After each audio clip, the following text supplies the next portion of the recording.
Hello, today I will be talking about the legend of Standing Rock. There was once a Dakota man who took a wife from the Arikara tribe. For a while, they lived together and had one child. But the Dakota man did not stop at one wife. Soon he had taken a second wife, and the Arikara first wife had become jealous. Since her husband had chosen to take a second wife, she too made a choice.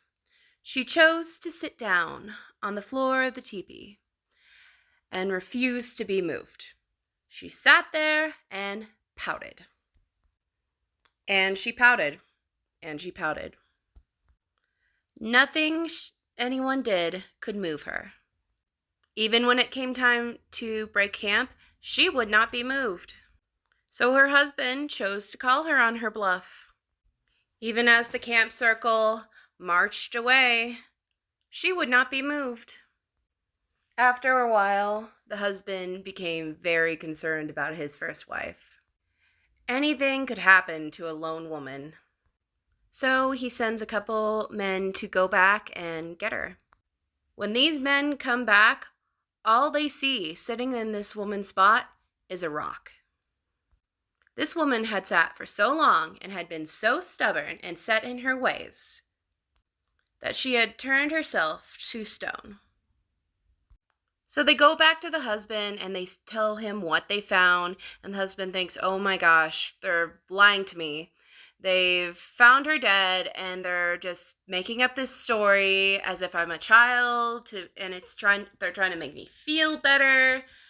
So they're like, no, come with us and we'll show you. So they go back, and in the place of this Arikara first wife's spot is this human-shaped rock. The stone became a holy item.